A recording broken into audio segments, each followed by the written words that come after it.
Hi there, everybody. Steve Thurman here with Forward Financial, financial educator and Bitcoin Cash enthusiast. Today, I'm excited to have George Papp with us with Optima Sovereign to discuss international tax optimization strategies specifically for crypto entrepreneurs. This is information that could literally save our community members hundreds of thousands of dollars annually. So let's dive right in. George, tell us a little bit about yourself and how you got into international tax optimization for crypto entrepreneurs. Yeah, thanks for having me on. First of all, Steve. Honestly, the first point is, I think, becoming someone who wants to optimize taxes is because there has to be a specific reason. Why would you want to do that? That's the philosophy first. Well, first of all, I mean, this community pretty much understands this, but a lot of them don't out there in the wider world is, of course, taxes nowadays, of course, are very opaque. And what that means is completely untransparent at where that money goes to. Are you paying for a good service from your current government? Is it worth that amount? And are governments inherently acting in the goodwill of its citizens is definitely a question that you have to ask yourself, especially nowadays.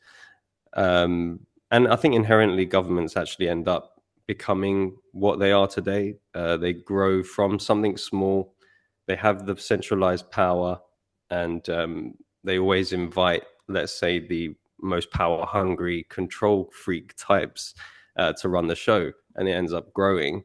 And that's where we are today, especially in places like the US, who are never meant to have a large government based on constitutional papers from when it was founded. So yeah, it comes from a, let's say, a not a illegal way of optimization, of course, but a way of maneuvering around systems that are in place that actually the wealthy have always moved around in this way, but now due to crypto gains as well as let's say digital nomad era, more and more people are able to kind of optimize their tax liability in the same sort of way. And this comes from me being part of the TradFi traditional finance sector myself, working for some of the biggest investment banks, one of which is JP Morgan. So I'm coming from somewhere that I would say is the complete opposite of where I am today, which is trying to help founders and help people become more sovereign and just minimize and optimize taxes in a legal way. And I think now is the right time, especially with more regulations coming in, a lot more eyes on the crypto market and the crypto holders specifically, as well as, of course, Plan B scenarios, which is coming definitely to the forefront right now. With could be said that World War III is already started. So yeah, this is where I've got to this point. Okay, not to dig too deep into your past, but if you could elaborate a little bit on your history in finance. A lot of people in this space may have a little bit of skepticism to a new member that's coming in here and dropping names like JP Morgan Chase. So you come from the TradFi world, and now Yeah. you're more freedom, liberty, crypto focused and oriented. Can you share a little bit with us about that transition that brought you from where you were in traditional finance to where you are now, and why? Yeah. So I was born in the UK. I lived a very standard life in the sense where went to college, did economics. I didn't have a passion for it at the time. I was just told that, the industry was paying well. So I went into that and started at HSBC. I was at Deutsche Bank. I was at JP Morgan. I was in sales and trading, specifically in the FX and equities market. But after 2 years, to be honest, I kind of felt that this lifestyle wasn't for me. So whether that's just sheer time spent on those kind of activities. So 1 hour train journeys back and forth every day, never really seeing the sunlight for 6 months of the year in London, as you can imagine. But when I really started to question the system, to be fair, which is interesting, I used to watch conspiracy theory videos when I would say 18, but I just didn't think about them. I didn't actually dismiss them. I just kind of thought, oh yeah, it's possible, probably actually, but it's not affecting me right now. So I was just carrying on with my everyday life, and that's fine, and kind of selling my soul for money. But then, really, when it started to hit home, which was actually super interesting, was diving deeper into what happened in Greece with the when they went completely bankrupt. Actually, they took a lot of loans from Goldman Sachs, and Goldman Sachs knew that they wouldn't pay it back, and they just basically had them to ransom, held them to ransom, and now they've been in austerity for I think since 2015, something around that time. And also in Cyprus, where my family originate in terms of ancestry, they had a complete bail-in scenario where the banks went down and they actually went into people's bank accounts and took money out of it to fund the Horrific. bank. So this kind of already kind of opened my eyes a bit more, and it was like happening in closer quarters. But I think obviously the 2020 events really started to accelerate my exit. I was like, this is definitely time to leave this industry. If it isn't any time, it should be now. I can't really be doing something that doesn't really go with my morale, my kind of moral duties. So I actually networked with a Bitcoin OG. He was actually in before Roger Ver, and he built the first Bitcoin to gold exchange called Voltoro.com. And I worked with him on that in 2021, and then also a DeFi project with him. So I left the industry and just went straight into DeFi. So I didn't look back. I just didn't want to do something that was not aligned with my morals, and I didn't actually really care where that ended. So it wasn't. I kind of had that Neo Matrix moment where you kind of wake up one day and just think, no, no more. Let's just do something that that feels more aligned and is going in the opposite direction. So that's kind of the story. Wonderful. I appreciate you sharing. Yeah, it's so easy to have that diffusion of responsibility, thinking that, oh, yeah, there's bad things in the world. Somebody else will take care of it and see Mm. that through until it hits closer to home. And then you realize nobody's coming to save us. It's up to us to galvanize and do what we can, both individually and as communities, to be the change we want to see. So, hats off to you in that regard. So back to your original statement opening there. Why should Bitcoin Cash holders, any other crypto entrepreneurs care about international tax planning? Well, it's a good question. I think the wider crypto community faces unique challenges, especially right now. I think more countries are becoming more solid on where they stand with the crypto space. So whether that's coming up with tax numbers, there's less and less gray areas now. And so I think that means that you have to kind of, if you want to, you probably should, especially within a transparent blockchain um, space, right? It is a transparent ledger, and they are getting more and more sophisticated on being able to obviously track that, as you know. So you would want to be on the right side of this once these investigations go underway, especially if you hold significant amounts of something that has increased in value significantly since 2010 or even 2021. So I think it's more tax efficiency for sure. If you're making money either in crypto or you've made capital gains on that crypto, there are places that are thinking about, of course, doing the unrealized capital gain, which is obviously insane. Um, but you can, of course, mitigate those tax liabilities in different jurisdictions. So it's this jurisdiction arbitrage. So going to places where there's either zero or low tax for either investing or even trading or being paid in crypto. Of course, there are still regulatory uncertainties, but there's more government pressure on crypto worldwide. So having your assets and business operations properly structured internationally provides, I would say, more protection and kind of optionality. So I think these are definitely the first two things. The third thing would be location independence as well. So most crypto natives can basically work anywhere. So why would you really want to be in New York when you could literally go to a 0 to 10% tax jurisdiction? And I would say a government that has less authority over you, because larger governments have larger resources.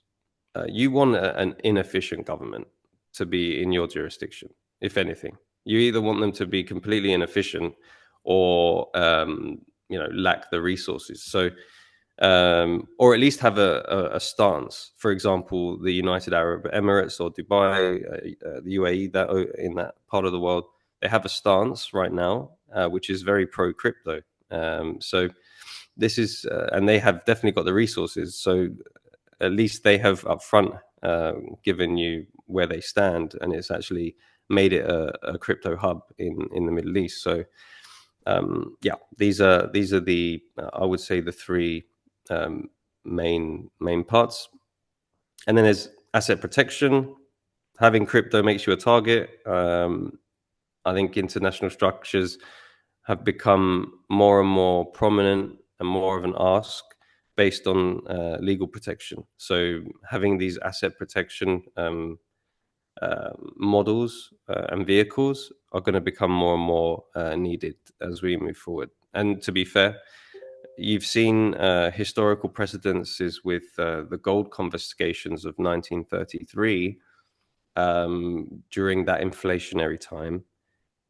Who's to say that they wouldn't do that with Bitcoin, for example? And there are ways to mitigate that. Of course, self-custody, which I'm sure this community understands, but there are other ways to further protect yourself, even from a legal standpoint. Wonderful, wonderful. George, you've been working with me on my specific scenario as things seem to be heating up around the world right now. I think this conversation is very prescient and relative to what's happening. I've been considering a bug out and backup plan for quite some time now. And in our first couple of conversations, you dropped a lot of words, abbreviations that I had never heard before. This is pretty foreign to me. One of the things you mentioned was flag theory. Can you explain flag theory in simple terms for our community? Yeah. So flag theory is actually quite simple. It's basically not putting all your eggs in one government's basket. So you're not your citizenship, business, tax residency, banking, and assets, and everything is just under one government. Think of it as kind of an international equivalent of don't keep all your crypto on one exchange, on one centralized exchange. Um, you diversify, which allows you to be more flexible. It also allows you to mitigate risk, of course, diversification. So risk of government overreach in all those different ways. And those five, to kind of start on those five. So there's five flags. There could be six. There is kind of a new digital flag, but let's say there's five in the traditional flag theory, which is number one is citizenship, which is your passport. So the passport, of course, I mean, from my perspective, is a slave document, but in my anarcho-capitalist hat on, however, in this world, it allows you to travel and it allows you to do certain things, right? So in this way, the more you have kind of is the better in this kind of realm that we live. This determines which countries you can travel to, visa-free, and provides kind of diplomatic protection, is what it does. So you want to have, for example, a US passport. I'll have to rephrase it.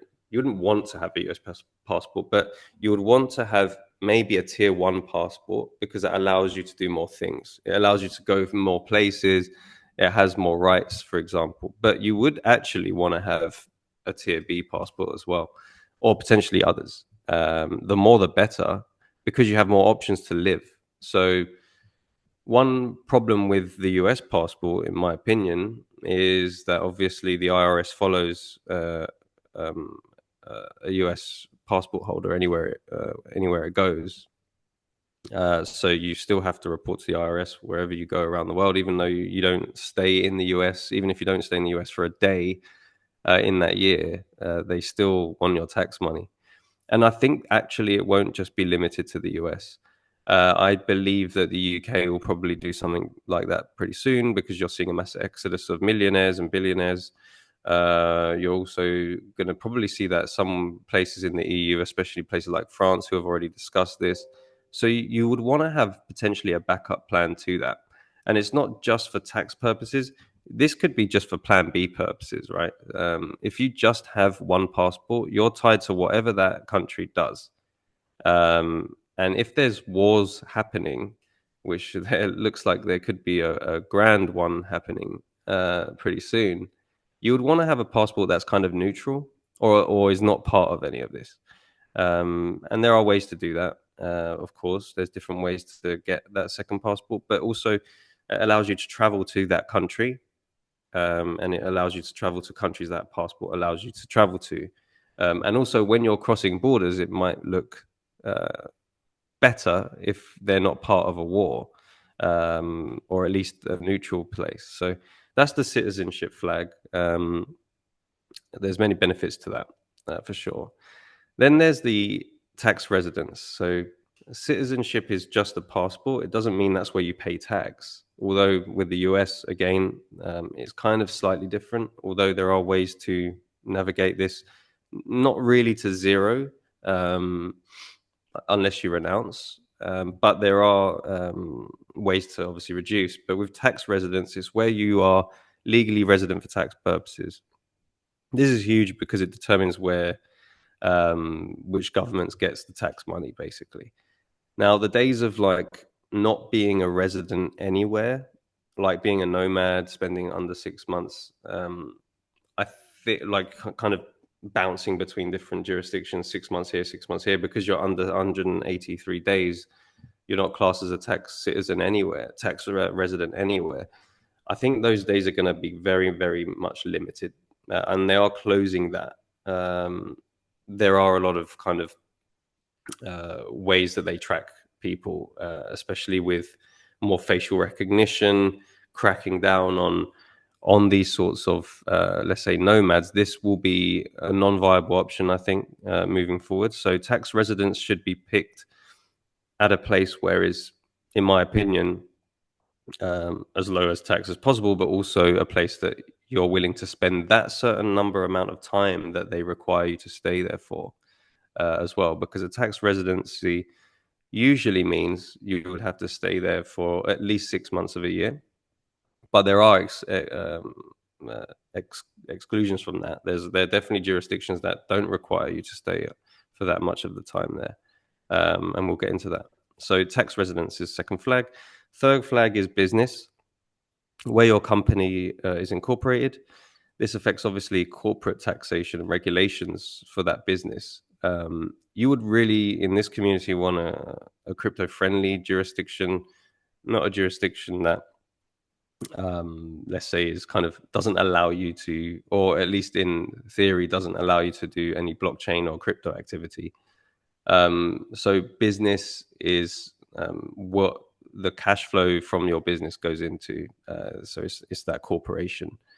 And then the fourth flag is banking, where you keep your money. Diversification across stable jurisdictions will protect you against bank failures and government overreach. You wouldn't really want to have all your money in a US bank or a British bank or a German bank, for example.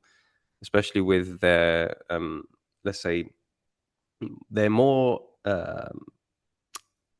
They like to find their prey a lot more in these kinds of larger countries. It's about 10 p.m., so my analogies will probably be a little bit off. But yeah, you would want to bank in multiple jurisdictions and crypto-friendly banking, which is actually quite difficult. Um, I'm sure in your community there are so many occasions where their bank accounts get completely, let's say, frozen because they've kind of deposited even 2,000, converted 2,000 worth of crypto into fiat. It So this is, just this last year, many whales have come forward about their assets being frozen with ties to various crypto scenarios. So yeah. yes, absolutely. Yeah, and I'm pleased to say actually I'm working with a partner who's who's actually starting a new crypto friendly bank, and that information I'll be able to share with you really soon. Completely on off ramp, very much crypto friendly, but there are many solutions out there already. So banking is Now important. let me just touch on that. One of the biggest hurdles in this space, it doesn't matter if you're a Bitcoin Cash enthusiast or a shitcoiner, one of the biggest hurdles is the on-ramp fiat to crypto. So what you're telling me is you've got a partner here that's working on a crypto-friendly bank, making this hurdle, which has been a thorn in the side of all of us since this technology's inception, lowering that barrier to entry. Lowering the barrier to entry, exactly. So, oh, it's an interesting setup, but the information will be open soon. He's working on it, and yeah, basically, he spoke to so many crypto communities. He's gone around and spoken to a lot of whales, and even I guess the VCs as well, because they have large crypto holdings. And the biggest problem was this, and he's gone out of his way to kind of really go out and find the best solution. The reason why he's able to do this is just the jurisdiction that he's set up in, which we can go into actually a little bit more. Um, but I don't banking, want to detract from the flags. I think you had two yeah, other flags to touch on there, but yeah, very fascinating. I imagine a lot of listeners' ears are really perked right now because that's been a huge issue. On and off ramp from fiat to crypto and back has been a huge issue since its inception. So definitely want to dive down deeper in that conversation as deep as you can go for sure. But go ahead and continue with your flags. I think you had a couple more there. yeah. I think for that bank conversation, if you have me on in a couple of weeks, I'll have full information, and That we'll be able to release that. we'll make sure that happens. Absolutely. In Yeah. fact, we may even be able to get you a bigger soundboard between now and then because that is very pertinent information that I know our entire community and the crypto community at large will be very interested to hear more about. And that's just hat tipping the Bitcoin Cash podcast right now. Jeremy, reach out to this man, get him on the show. You're a much bigger soundboard than I am. Go ahead, continue, please, George. Yeah, thanks. Yeah, so the final one is asset flag. So where you hold investments, real estate, crypto, gold, different jurisdictions offer different protections and tax treatment. Um, in war scenarios, do you want to store, I don't know, gold, for example, in a major city in the West? Or do you want to go and store that in Switzerland or in somewhere like Singapore, for example? These are kind of like crypto. I mean, is interesting because you would want self custody anyway. But let's say you do have some kind of custodial partnership or custodial option, you probably would also want that in a very tax friendly jurisdiction. And then real estate, as important, I think, in terms of plan B, also important during these sort of times that we have, but also for investment purposes. So asset flag is the last flag. Okay. So, and to that point, we're discussing both national and international scenarios. What's the difference between territorial and worldwide taxation, and why does it even matter to crypto holders? Yeah, so territorial means that, for example, Panama and Paraguay are two examples of this. For example, I live in Paraguay. If I do, any income that is outside of Paraguay is not taxable. So if I make my income from the US or from Europe online, I don't have any clients in Paraguay whilst living there. That income is not taxable. So no foreign income tax.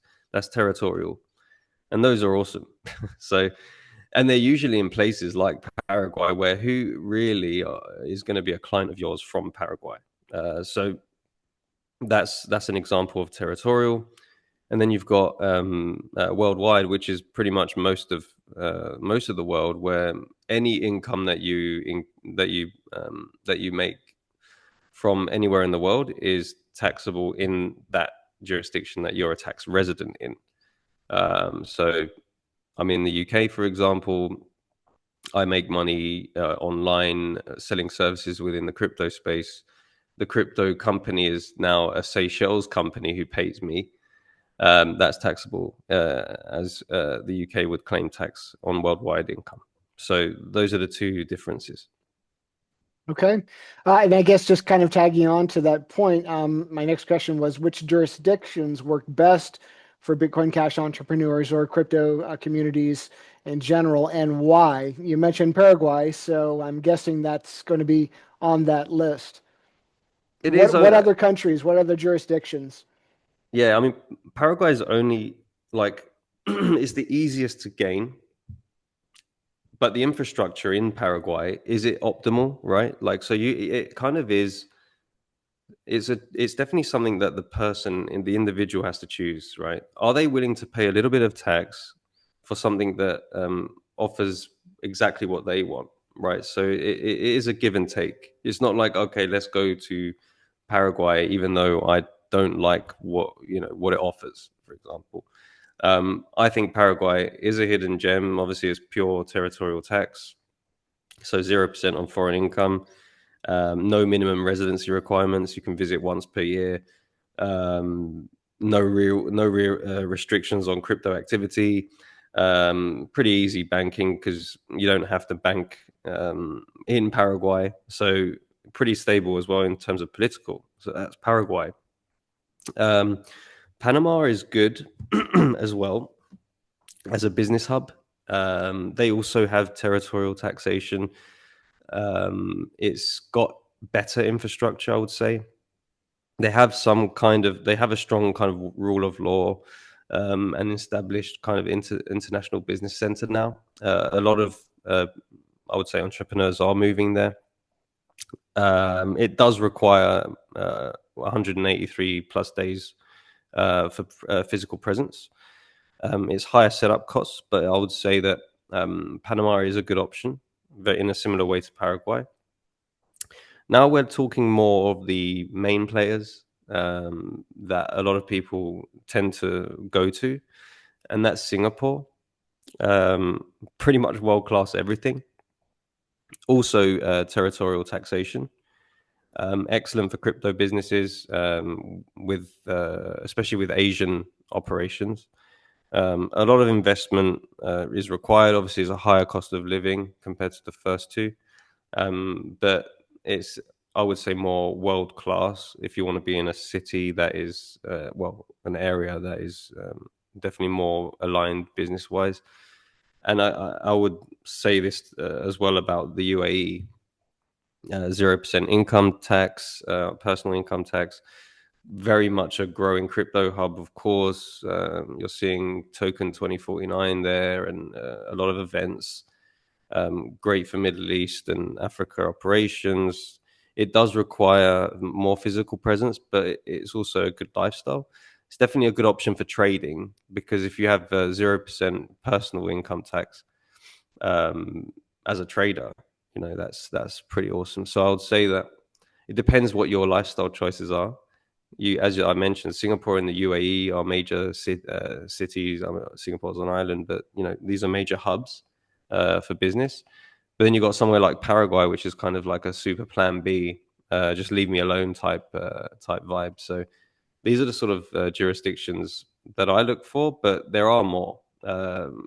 Let's say less 0%, but even if it's under 10%, there are a lot of other places as well It's that that kind of fit. trade-off. You might Yeah. be willing to spend a little bit more to have a better lifestyle or a better location in which you're going to maybe potentially live. But to that point, it's not that you have to live in these places. You can just use these for tax optimization scenarios where you're not actually a physical resident of the country, nation, state, etc. Correct? Yeah, there usually is a minimum requirement to be there for a specific amount of time. Some are less and some are more, right? So some require the full 6 months plus, but some require less. So there When are you say these. less, how less? Yeah, I mean, for example, the thing is, right? If for example, Paraguay, they don't really have a minimum, a minimum time to spend there. But the problem is, if you go somewhere else for more than 6 months, then you become their tax resident in most cases. Mm. So you kind of have to plan it. There is a method, a trifecta method, which is played out there, which is like spend 4 months in three different places, which tends to work because you're never in 6 months of a year or more in any of these jurisdictions, but you also meet one that has less requirements, such as a Paraguay, which could be one of those three jurisdictions. 4 months of the year is more than enough to keep a Paraguay residency, which allows you to have 0% on foreign income, and then you can say live 4 months in a European country for the summer, let's for example, and then 4 months in a place like Dubai. So these kinds of things are what get structured out, and this kind of trifecta works because of what I've mentioned. If you only stay in Paraguay for 1 month of the year, where are you going to go for the remainder? That country will probably want your tax, right? So Yeah. you Yeah. kind of got to manage that. So, which brings up several other questions. I'm just going to use my own scenario. I've got a family. We're a family of four. It's going to be a hard sell to get my wife to move every quarter, or every 4 months of the year. Um, is Yeah. there still a way to take advantage of some of these tax optimization scenarios without actually spending or playing out the scenario that you just described? So, I mean, at the end of the day, it seems like you'd have to pick one place for permanent residency, and then you can bounce around elsewhere. But if you're really trying to do this right for tax optimization, Paraguay in this scenario would be your new primary residency. I could still maintain my U.S. passport and come and go here as long as we don't turn into a completely Orwellian tyrannical state. But yeah, I'm just trying to think this through in my own scenario, and I know others in this space that have families and have their entire life in the places in where they currently live. It seems fairly disruptive, or it could be fairly disruptive. And I guess when you're talking about World War III type scenarios and bug out plans, then all bets are off anyway. You may not want to be living in your current country. So yeah, I'm just trying to think of different scenarios here that somebody could still take advantage of these optimization strategies without completely uprooting their life. And maybe there isn't a scenario there, but feel free to elaborate on that if you would. Yeah, I mean, there isn't really. I would say that it depends how much optimization you want. That's really to get it pretty close to zero, or if not zero. If you use Paraguay for 4 months, you're getting that to zero. But let's say you are using it just for a bug out plan. Paraguay is actually a great option because you could just get the residency for the first 2 years. It's a temporary residency, and then it becomes automatically permanent. So that residency is now in your back pocket. If you ever need to go anywhere and you'll be able to stay and live somewhere, that's a great option. But in terms of like tax optimization, I would, in my position, just go somewhere that if you don't, obviously, I understand with families. I do know people who actually do the trifecta method with their family, which I can only like imagine I'd how be that all is. about it. I would be all about it. My wife, it would be a hard sell. Yeah, yeah, yeah, and it is a lot, right? I understand that, but just for example, you could just technically. It's more difficult as a US citizen to minimize completely, but let's say you move to Dubai.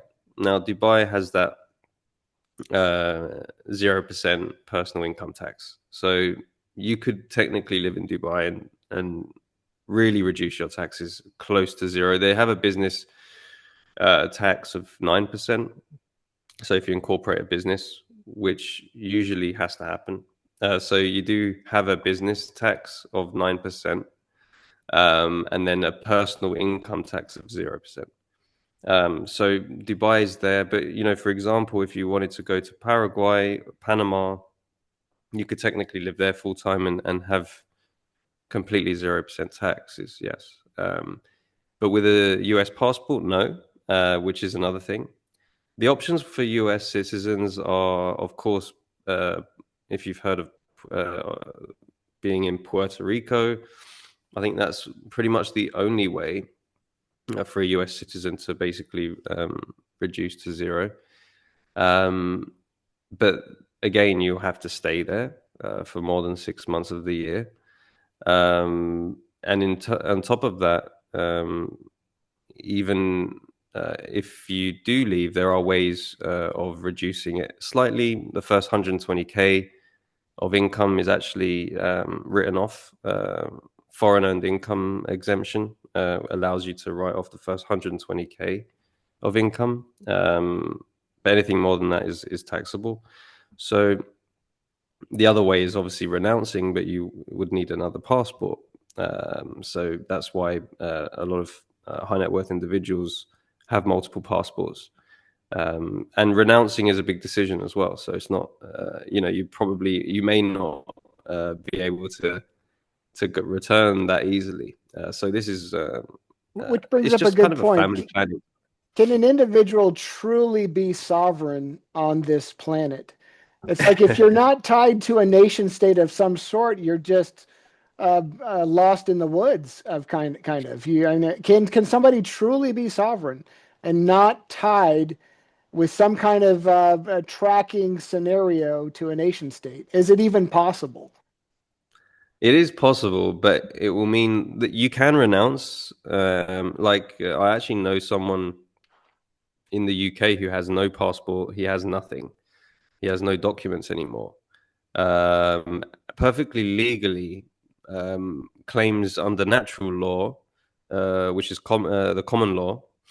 Um, but he's obviously not allowed to go anywhere. So you Right. kind of have to, you kind of You have pick to your just, poison. yeah, you pick your poison, right? So this way, it allows you more freedom globally to actually go places, which in itself um, is more sovereignty, I think, than just unfortunately, just kind of being stuck somewhere. But I think it's kind of picking your poison, what kind of sovereignty you want. Yeah, makes sense. Makes sense. And you're not just spitballing here. To my recollection, you've actually done what you are preaching in multiple nation states. You hold multiple passports, and you've gone through this process in multiple nation states, haven't you? If you can expound on that a little bit. Yeah, so I left the UK and moved to Cyprus, which is a small island in the Eastern Mediterranean. And 30-minute that's flight from all the action right now, by the way. 30 minutes away from Israel. Yeah. there are videos on social media of people in Cyprus being able to see from a distance the raining rockets. Actually, yeah. So Insane. it's pretty close. Yeah.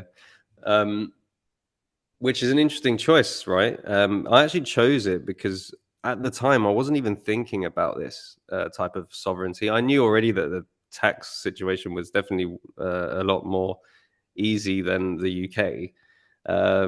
But actually, I kind of got here and realized that it was pretty optimized. So the reason we moved was actually family. We have background here. Our family are um, were actually born here, so we came back in a way. Now, Cyprus itself, look, it's an EU country, so not if you, uh, it's an EU country, so it's kind of aligned with it. Although it takes a lot longer to implement the stuff that the EU wants it to. That's a good There thing. is, which is a good thing, but they tend to always push them right to the end, and then they then fold and then do it.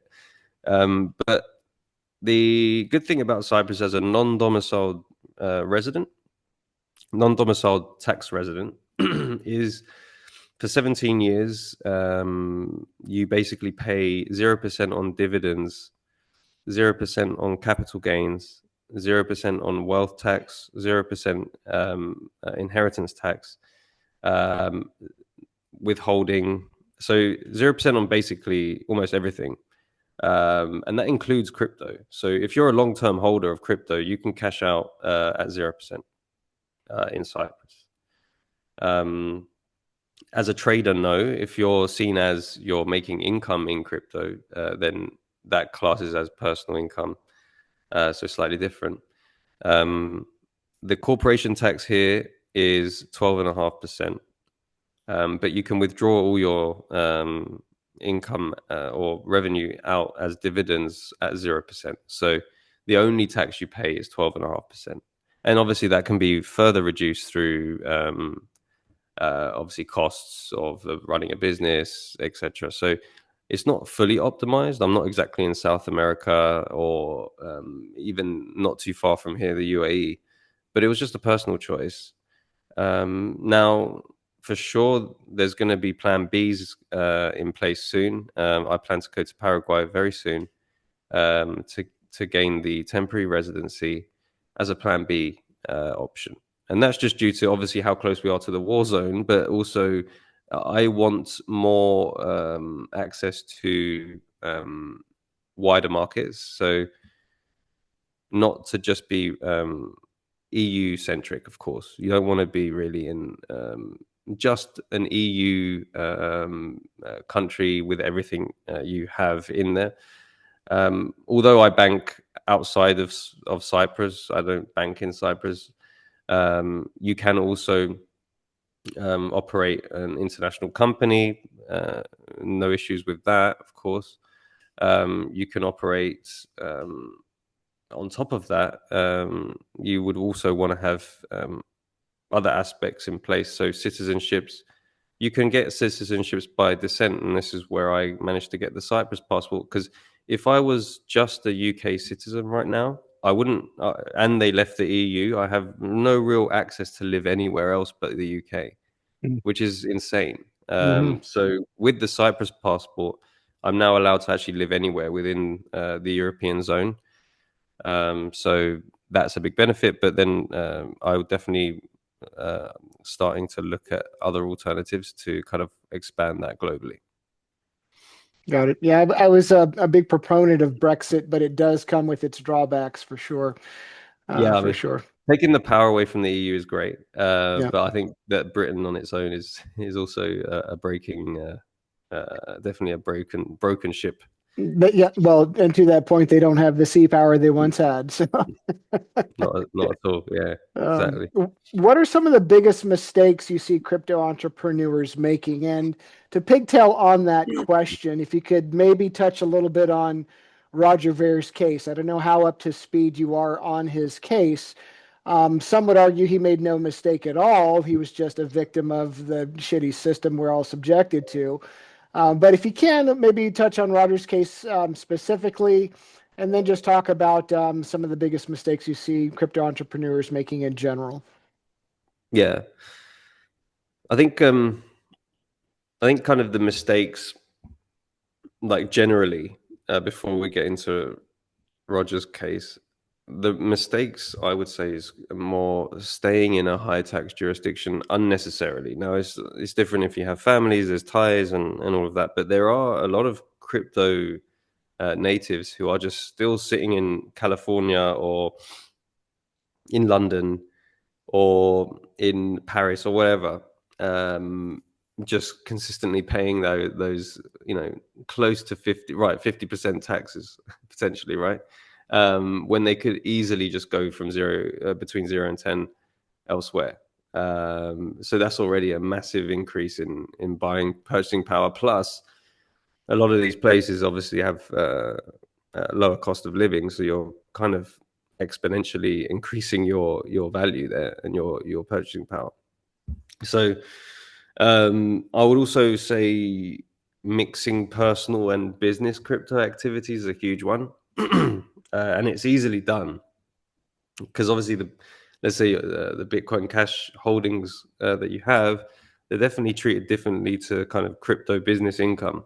So that entity structuring can really save a lot of can save massive tax headaches because they are looking into this stuff a lot more now.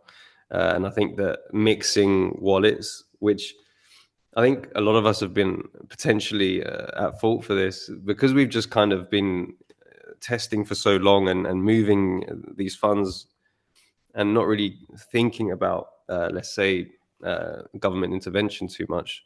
It can get messy. So I think definitely having those separated and making it clean will defend you against anything that comes in the future, and making sure that kind of structuring is definitely clean. I think that's one case. And the last mistake I would say is kind of reactive planning instead of proactive. Um, I wouldn't wait till you've made seven figures to plan. I think the best structures take 1 or 2 years to implement properly. It can do, to kind of actually have everything in line. I would say always start before you need it. And it's interesting because I say start before you need it. I think that definitely is a case with like a plan B as well, right? So those are definitely some of the mistakes that I see um, come up quite a lot. But in Roger's case, which is super interesting, and obviously it's such a terrible situation. And it's definitely it's just a case of like anyone that's got any presence and is a freedom advocate can easily be a target. Um, from what I can see, like I thought, I don't think from what I can see, he did everything wrong. From what I saw, he's hired top law firms. He's aimed for flawless compliance. He filed exit taxes properly in 2016, following expert advice. Now, this is a problem as well, I guess, is like just following expert advice. Now, I'm hoping that those experts made sure that this was done properly, but I'm sure he was able to pay for the right guys, right? So it seems like he was also transparent with his lawyers. The charges and persecution, I mean, it's pretty insane. I think it proves that compliance isn't enough when you're a freedom advocate. I think that's the biggest thing to take away. There's so many other stories of that. I mean, you've got guys like John McAfee. I mean, he had a very similar situation actually, right? I think Yeah, it was in Roger is Spain. being detained in the same place that McAfee was. Yeah, so it's scary times, and to be fair, I think the only thing, um, see that would you have ever thought, okay, I should leave before Bitcoin reaches a certain value, so I'm not a high net worth individual and under the radar of the US, the IRS and the US government? No, you wouldn't really. Potentially, he could have planned for that earlier, but I think the system is rigged for against anyone who's kind of coming out against let's say the system. So I They're think it always looking shows for examples, people to make examples out of, that's have that this chilling effect. that's what it is. Yeah, exactly. So it kind of it assumes then compliance from the remainder, showing those examples. So I think it shows why asset protection is more important than tax optimization sometimes.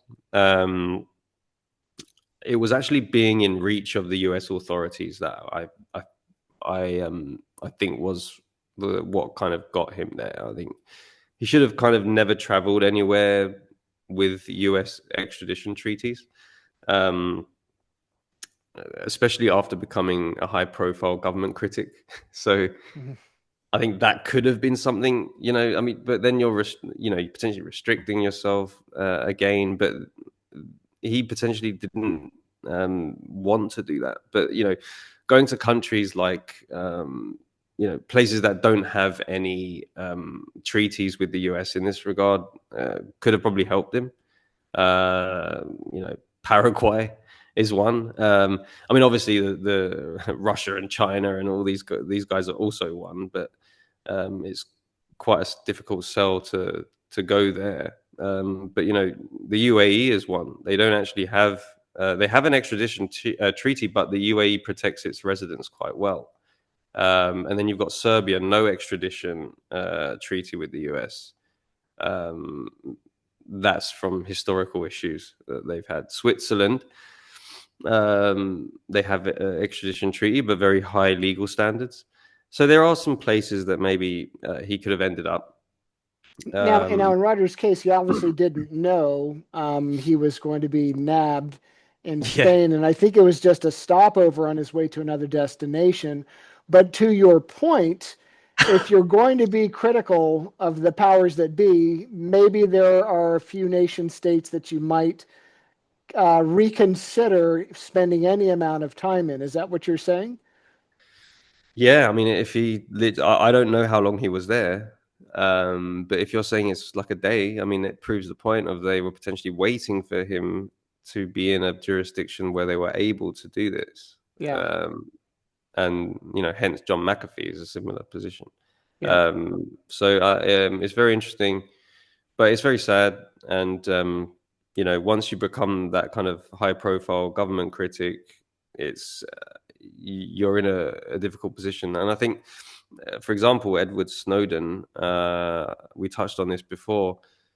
He's been, I would say, safe, but I mean, he's been safe in Russia for over a decade because they have no extradition treaty and strong anti-US foreign policy.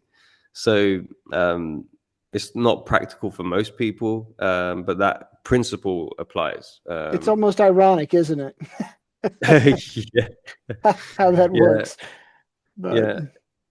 It's the international man's theory. You kind of got to be kind of flexible with these with these entities, I guess, especially in these times when they really are clamping down quite heavily on a lot of things. They are clamping down on freedoms, but there are still ways to navigate um, legally, and there's definitely these kind of protection methods that still exist. But it does require quite significant planning, as you can imagine, especially in Roger's case. indeed, indeed. Obviously, without naming any specific names, can you walk us through a real example of how this works? How your essentially your services, if somebody were to reach out to you for what you do, how does this work? Use a real life example if you can. Yeah, so I think the first step is we'll have a quick 15 to 30 minute discussion on where you are, what your goals are. We'll also send you over an intake form so you can fill out some of the key details beforehand. Um, and then from our conversation, depending on what the goal is, because as we've mentioned, the 5 flags, you could want just one of those flags organized or advised upon. You could want all of them. You could want a small amount. It all depends on the current situation. So we're fully bespoke and tailored to whatever the position is. And then from that point, we will then create a full roadmap on where on how to execute, and then also our trusted partners that we would then introduce you to get it all facilitated and completed, and we're in there hand holding the whole step of the way. And with that, you said trusted partners. Would that include attorneys, legal advice, bank scenarios, etc.?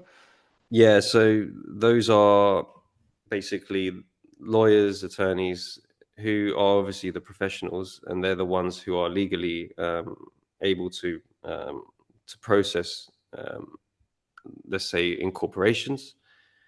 And then you've got accountants within those jurisdictions, and then you've also got banking, etc. So those are the trusted partners.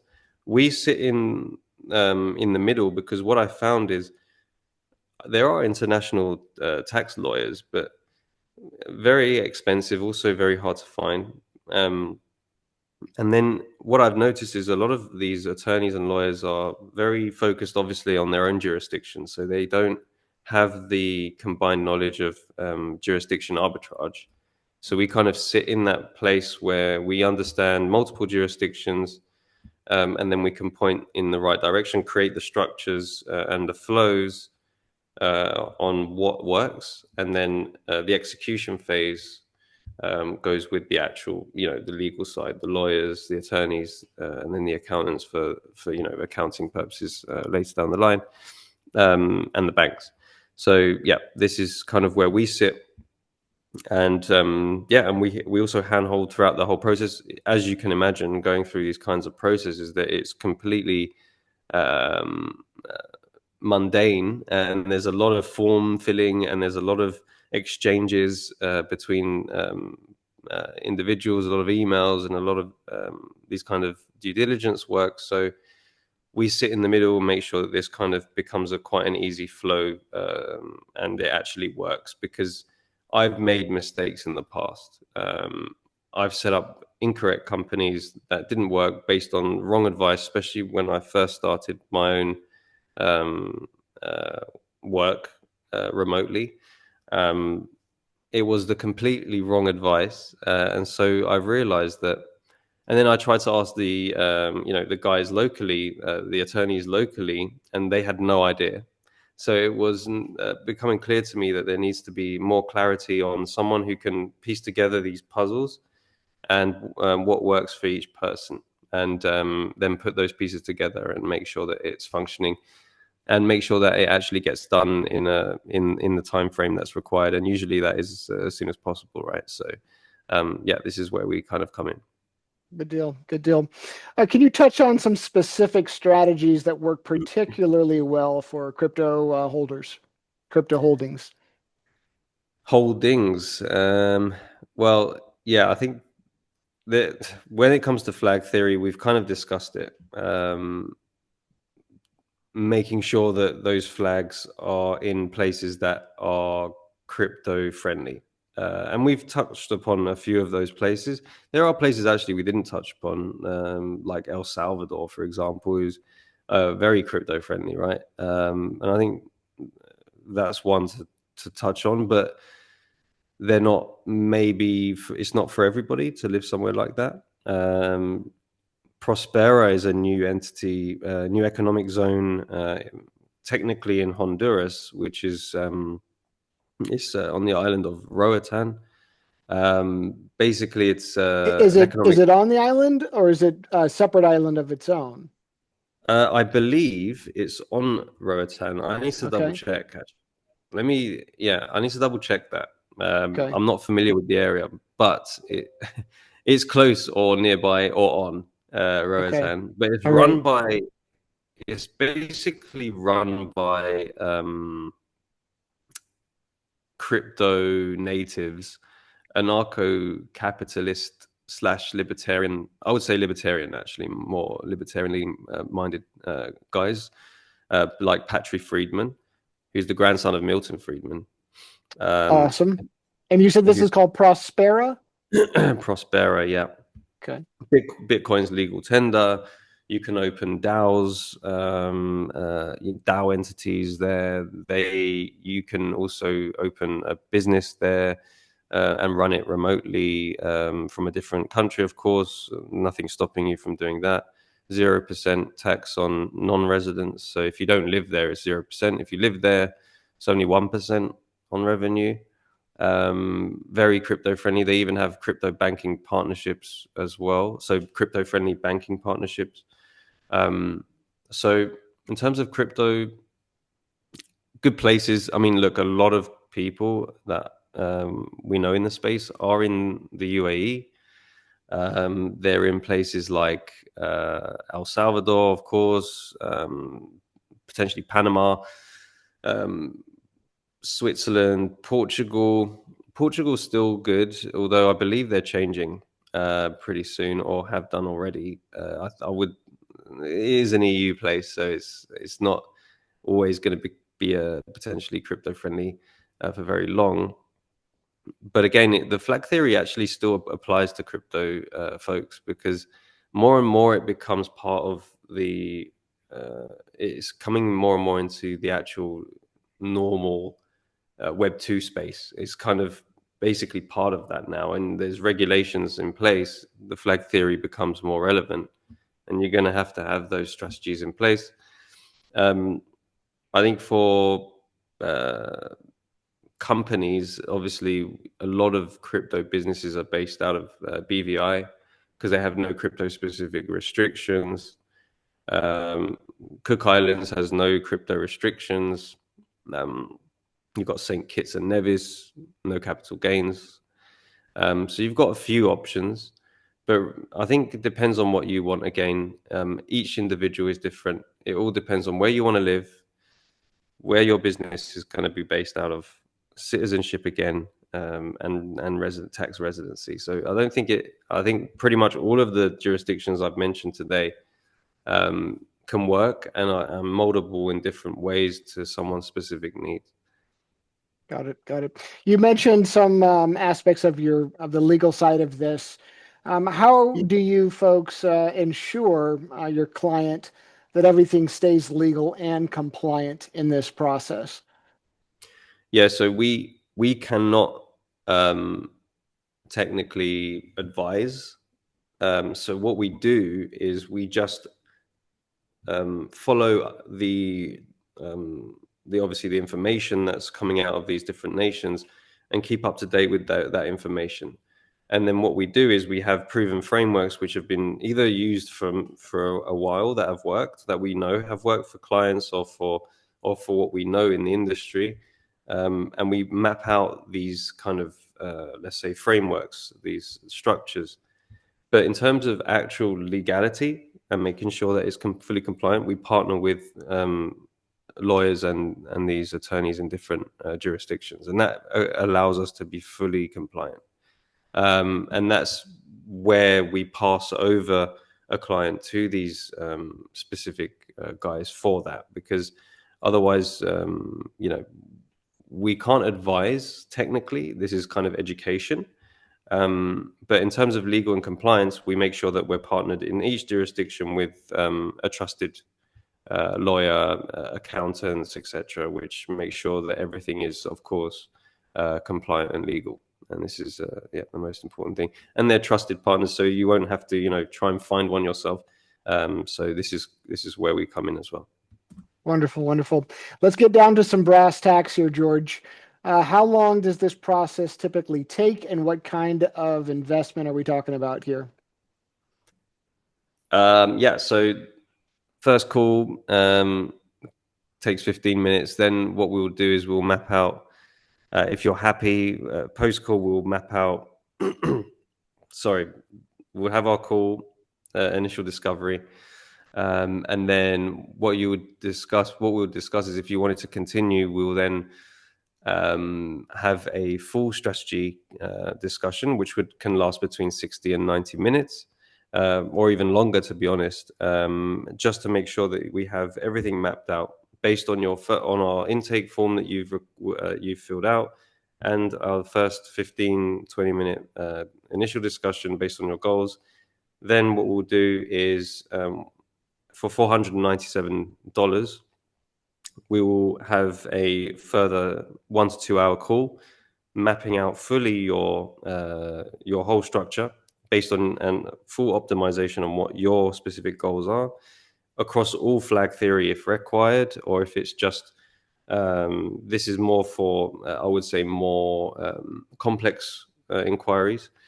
And then we would then create the document for you which clearly states everything for you, and then also introduce you to the vetted network to execute. And then we become part of that process moving forward. So whenever those interactions occur, whenever you need something, we become that bridge and also help along the way. Obviously, different things take different amount of time. Citizenships versus residencies versus banking, all of these things take different amount of time, and per jurisdiction as well, right? So we're all I can say is we are there along the way because for example, something like a residency can take a few months. It can take 2 to 3 months to get processed. It can take it obviously traveling to that place.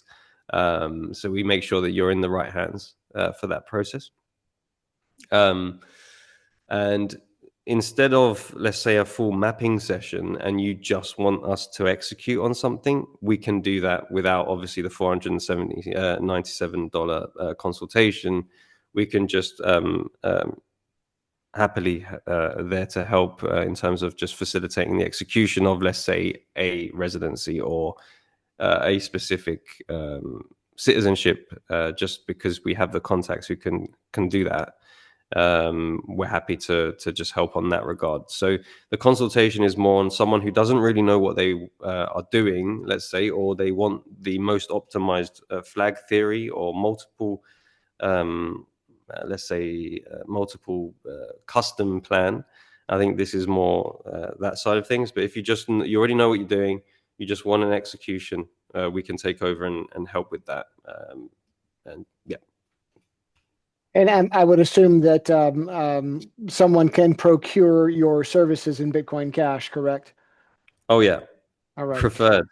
Yeah, absolutely, absolutely. Now, when we're dealing with the actual nation states here, as far as like citizenship by investment scenarios, they're going to want to take their currency, or I'm assuming USD fiat in that scenario. But that's still part of the fiat world that we live in, unfortunately. So wonderful. What type of income or net worth makes this worthwhile? Is this something that any and everyone should pursue? Obviously, when you're talking about corporations, whales, large people with large holdings in crypto, this is going to be more relevant. Is this applicable as well to the little guy that maybe just wants a bug out plan? He doesn't hold a fat stack and he just wants a bug out plan. Is there an income bracket, so to speak, or net worth that makes this worthwhile, or a scenario where you shouldn't pursue this? Different things again. I think citizenship, if you can get it by descent, I would do it whatever your position, right? Because that opens up more options for you. Let's say you're a UK citizen right now and you have heritage in I don't know, Sweden or wherever it is. I would try and go for that. So that even wherever your financial situation, because by descent usually you don't have any fees. You might have some processing fees, but usually pretty small.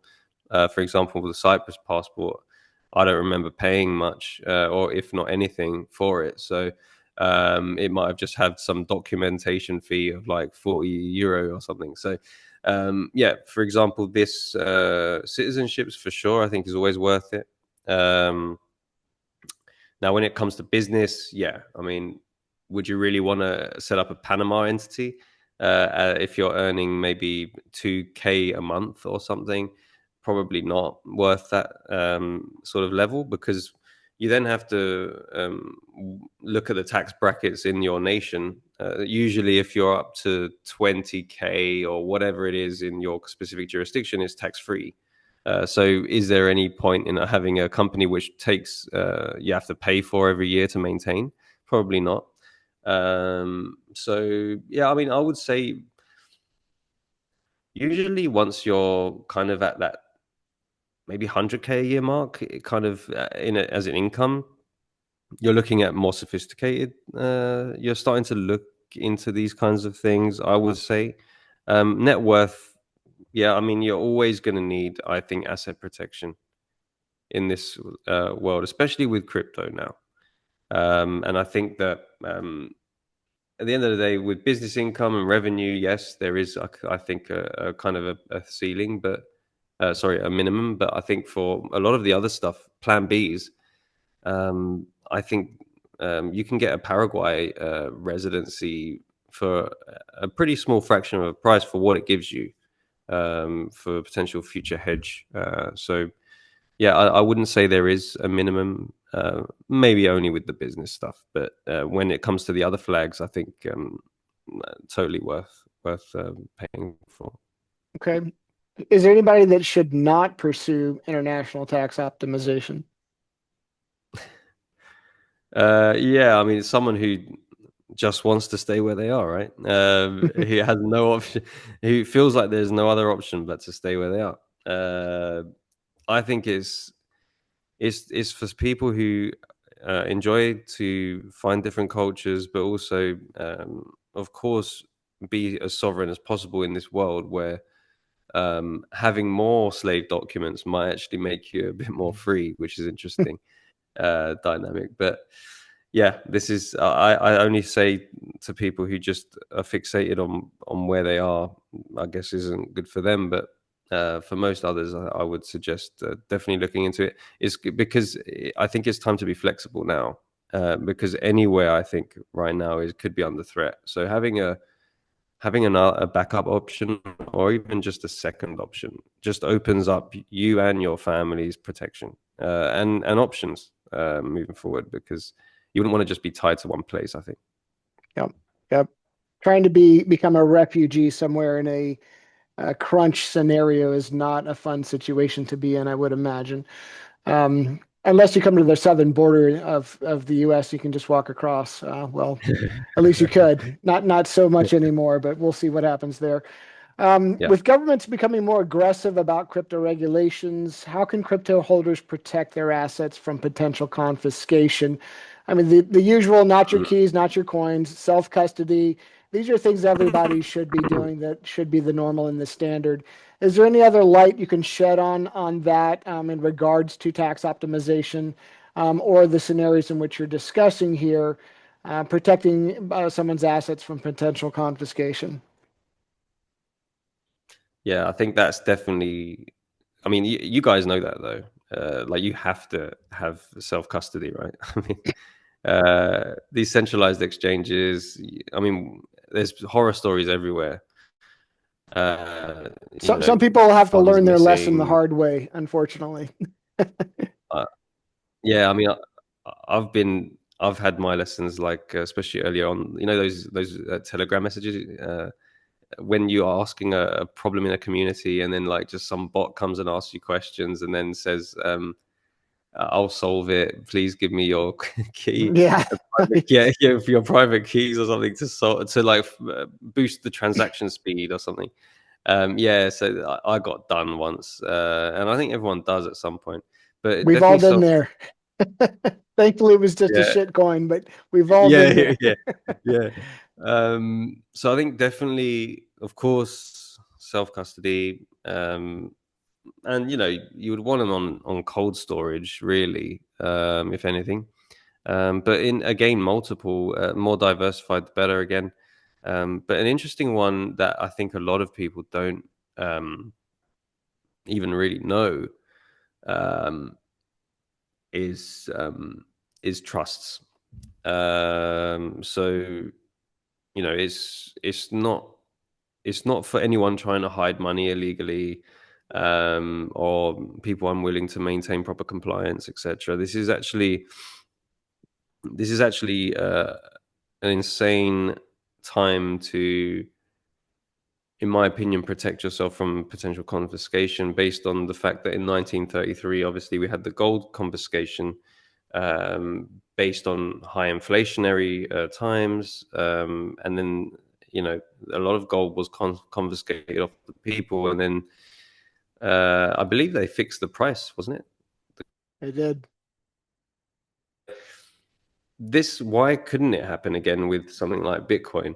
It actually makes total sense, actually, in this time that we're in. So there are ways of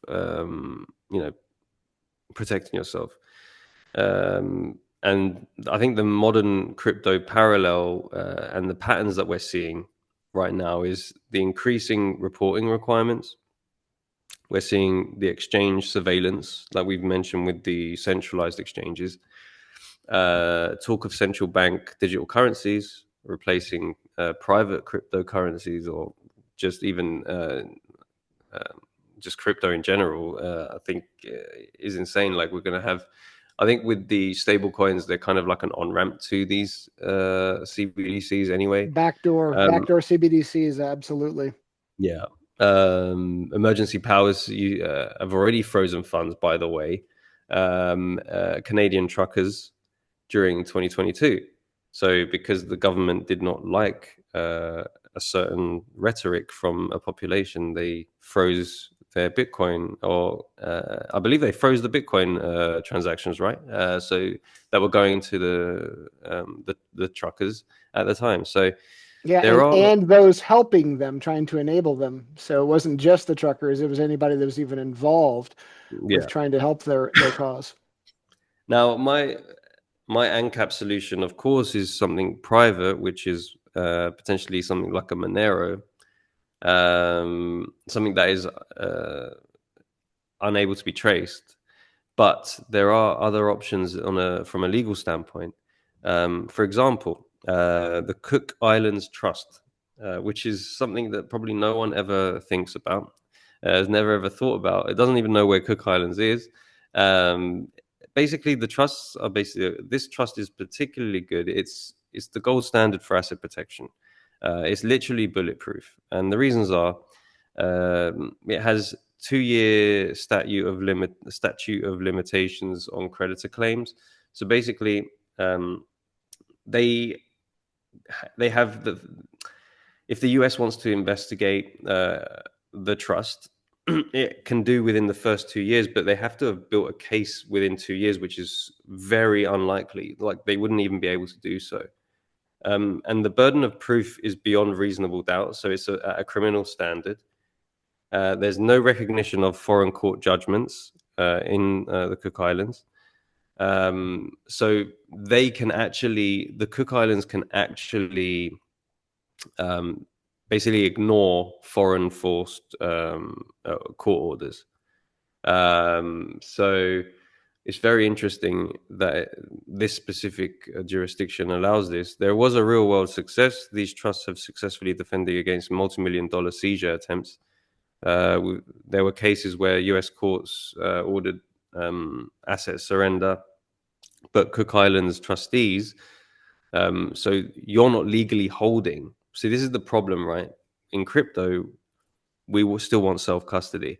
In this situation, you wouldn't have self custody. You're actually handing over actually to a trustee in the Cook Islands who's going to own the crypto on paper. So this is the risk you take. Although this is obviously in alignment with their legal procedures, um, because the trustees in the Cook Islands said no for the asset surrender. There was actually nothing the US courts could do about it. Wow. So there's actually zero. So it's worked in the real world scenario. Um, how it would work is your Bitcoin Cash, for example, will go into a trust structure. Legally, you don't own it anymore. The trust does. Even if the court orders you to surrender the crypto, you literally can't, because you don't actually own it. So there is obviously that non self custody, which is a problem, in my opinion, because that's what crypto was about. But if it ever got to that point, that is actually a way of being able to save from actual seizure or this kind of confiscation attempt. And if we're talking multi-millions, then this makes sense. Yeah, yeah. Uh, If you're a whale in this space, you have to think about these other factors that may come into play. The quip, there are no perfect solutions, only trade-offs comes to mind. yeah, yeah, So it's unfortunate because there is trust involved in that scenario. If they've proven their self-worth and have past precedences where people have tried to seize assets and couldn't, I'd say that's a good bolstering of their case and the service they're providing. So yeah, obviously, do your own research yeah.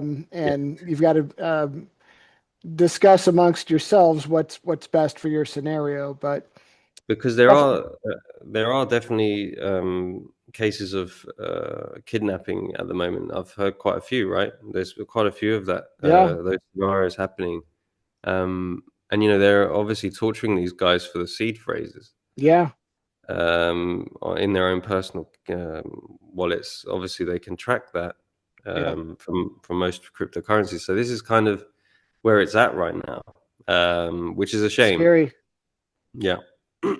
scary for sure. What makes the Bitcoin Cash community particularly well suited for international tax optimization and planning? If you can speak directly to our community in particular. Yeah, I think, of course, you guys are perfect for it because you've got an early adopter mindset. You're already comfortable with innovation, international tax planning, or jurisdiction advisory and arbitrage requires that kind of mindset, seeing beyond the kind of traditional approaches and the traditional mindset. Decentralization philosophy, which is interesting because this is kind of that. The flag theory is completely decentralized aspect of your kind of legal apparatus or your business apparatus. So that is decentralization from that aspect, which is obviously something that you might not have ever thought about, especially if you've just been born and raised somewhere. But it is definitely possible, and actually, it's something I think that people should understand a lot more, just based on hedging risks that are coming into play at the moment. Of course, the location independence. So most crypto natives are basically living online. So this makes it perfect for this type of thing, being able to travel and move around. I think this is obviously uh, kind of goes without saying.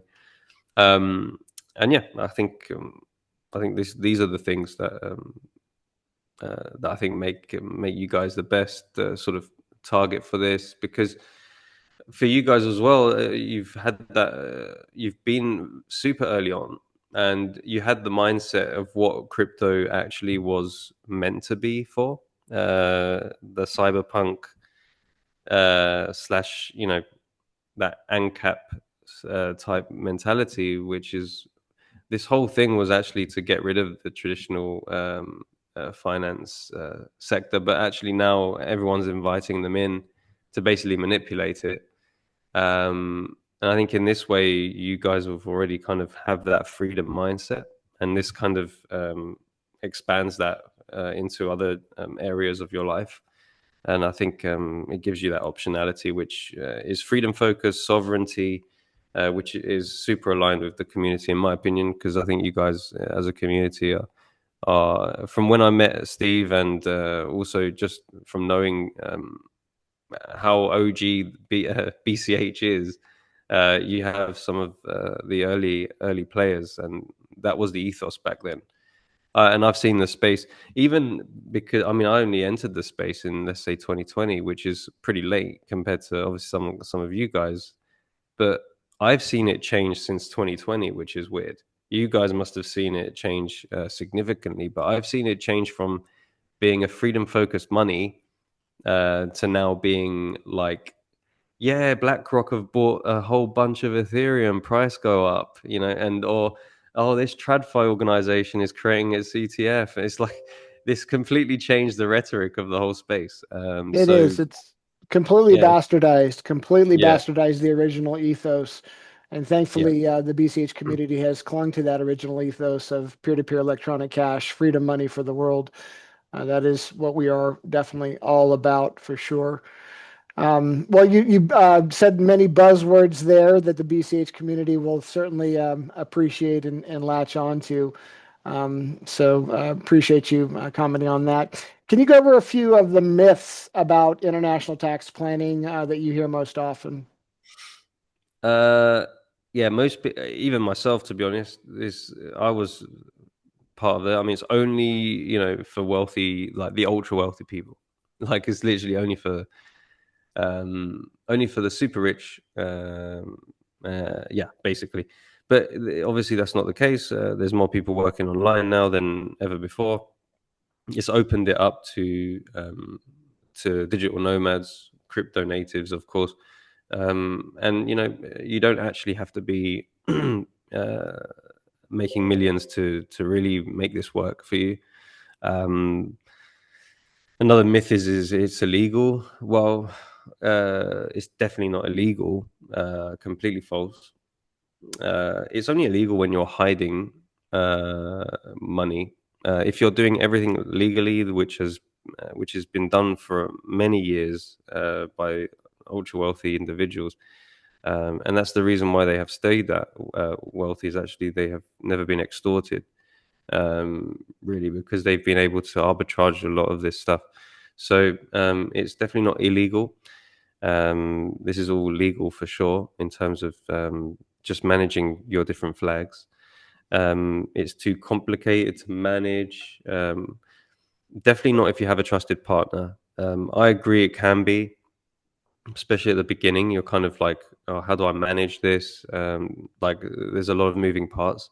If you have someone who's kind of there and kind of being the operations manager for it, and someone who can bounce off of and bounce questions off of during the process and even after the process is done, and kind of going through the kind of yearly uh, maintenance, this is important. And I would say that that's um, that's a myth that is too complicated.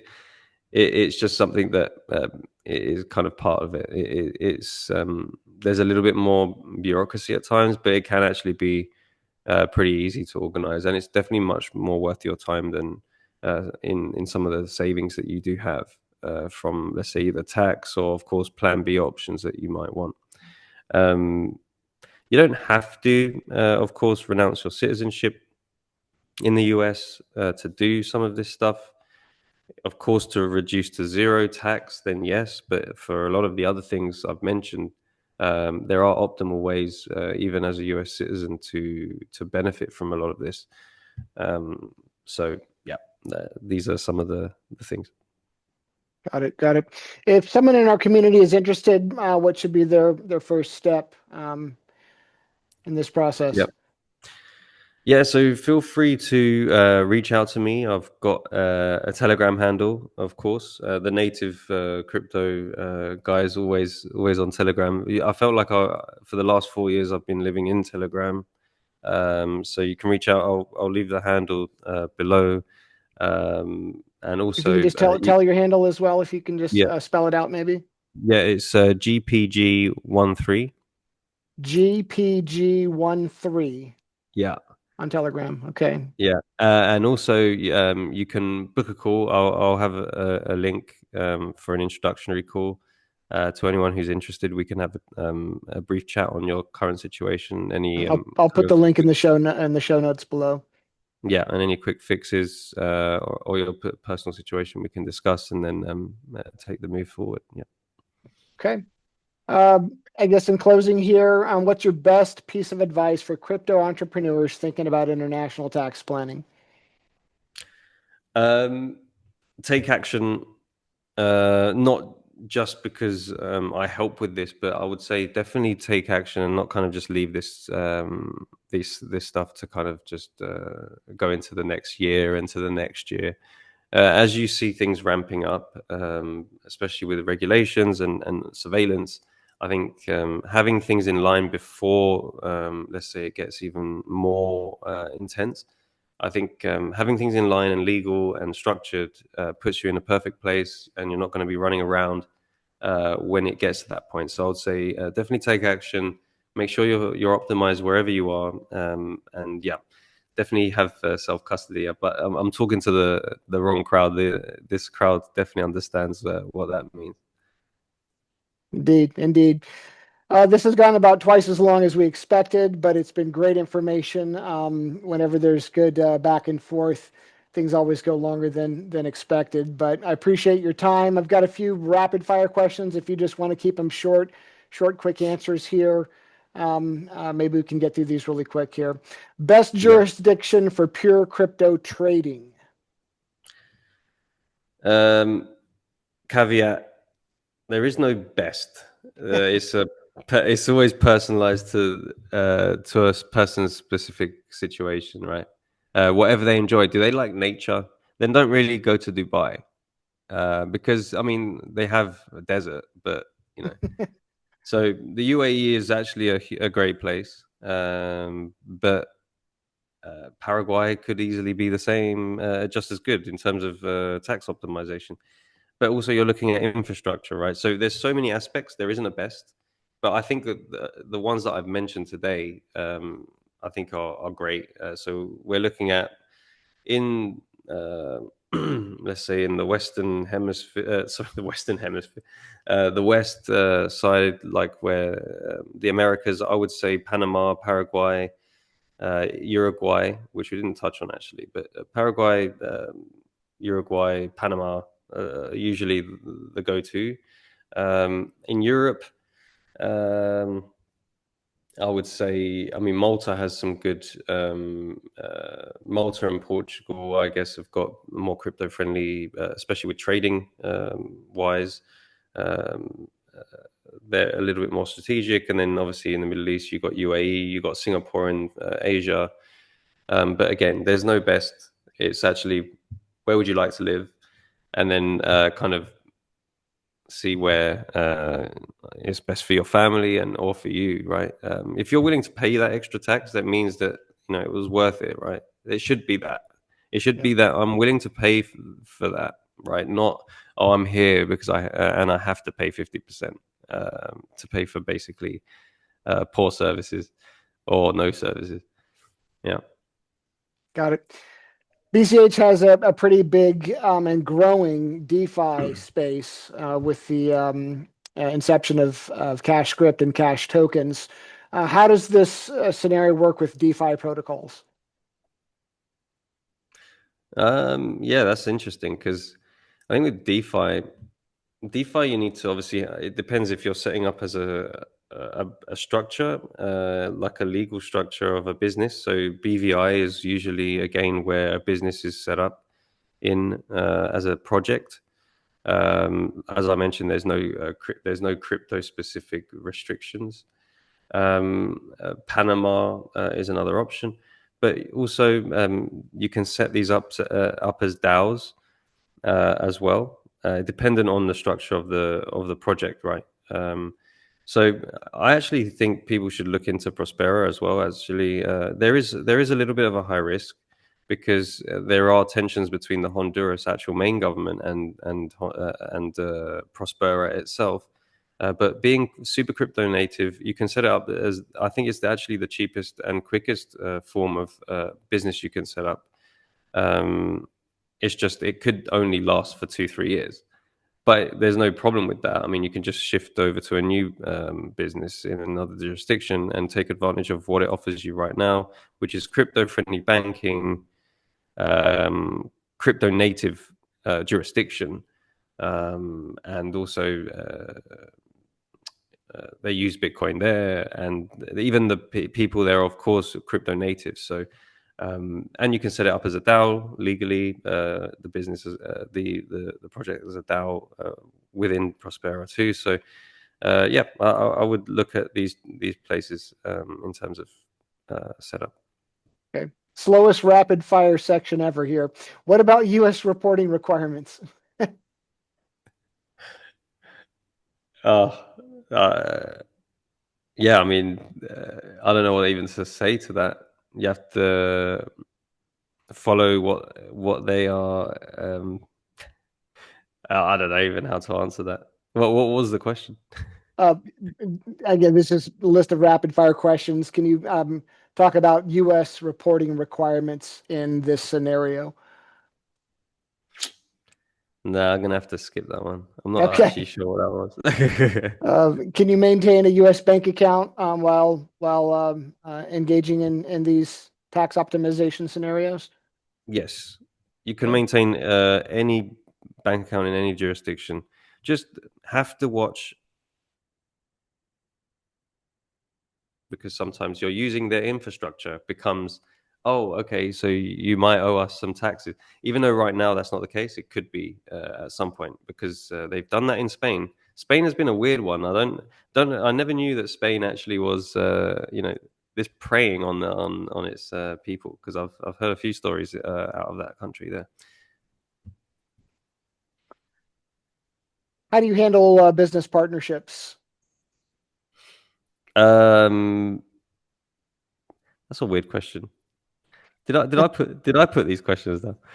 Um, how do I handle business partnerships as friends and mutual value adds as most are? I'm guessing, Well, but you know, I think maybe the question may be more nuanced. If somebody has a partnership that's an incorporated or an LLC and has a partnership and wants to try to do this, I'm assuming that both parties have to be involved in this scenario, correct? yeah, that's correct. Okay. Yeah, All right. yeah, yeah. What if crypto gets banned in the US? I don't see how I they don't can see that happen. No. outright ban it, but they can certainly make it harder on people to engage in this. The beauty is it can't fully be controlled due to its decentralization, but they can certainly make it harder. Well, number one, I don't see them doing it. It's definitely ramping up, but they can make it harder, like delisting certain crypto that doesn't align. And I think actually it could be interesting that happens. I mean, you're seeing that with privacy coins, but who's to say that it doesn't happen with any other coins that don't, let's say, align with some kind of new infrastructure that the US adopts in this space? At the end of the day, blockchain is a technology. It can be used for good and for bad. And yeah, I think at that point eh, yeah, I mean it's either move or I mean you may have to be part of some illegal activity at that point, right? I mean, I don't know. You would have to probably leave or actually use their stuff. So it's going to be quite an interesting one, but I don't obviously see that totally happening. I think P2P is important and privacy, so that still will live on. And Yep. there'll be more ways around that, and probably even legally somehow. So, yeah. If somebody goes through this entire scenario and sets up their Paraguay residency and is taking full advantage of the optimization scenarios you're describing, can they still invest in U.S. markets? Yes, especially as a US citizen, of course. Yeah, no issues with that. Not at all. Okay. What about inheritance and estate planning? How does that figure into this scenario? It's something we haven't offered yet, but you know it is part and parcel of that, especially with the trusts. Of course, in that's inheritance planning and making sure, obviously, that you're in an optimized jurisdiction for inheritance. I think obviously that makes sense, but even if not, there are structures out there that can protect family wealth, like trusts, as we've mentioned today, not just protecting over potential confiscation, but yeah, even in for inheritance purposes. So yeah, it works in the same way for crypto, really. Yes, you can have your seed phrase in uh, places or however you store that, but you can also do this on a more sophisticated scale if necessary through trust. Wonderful. We've gone way over our scheduled time here, but it's been fantastic information. Um, Anybody else out there that wants to go deeper down this rabbit hole with George? He's a wealth of info and a wonderful resource. And I think he's providing an invaluable service here that more and more people are going to need to take advantage of. So reach out to George directly. Closing comments for the community and your services at large, George. You've got the floor. Yeah, I just want to say thanks for making it through this interview.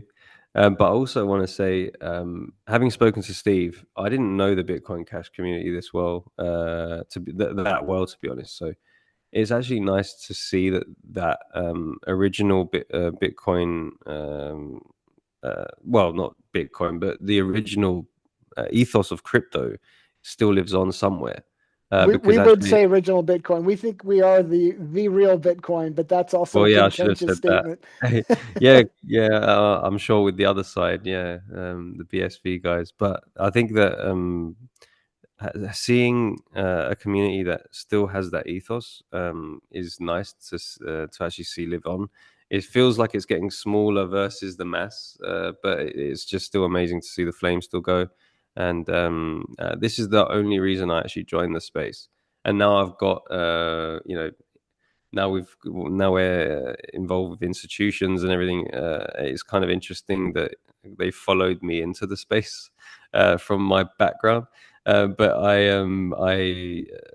I prefer to be around the kind of ANCAPs and this freedom-minded individuals that really just want pure sovereignty for them and the family.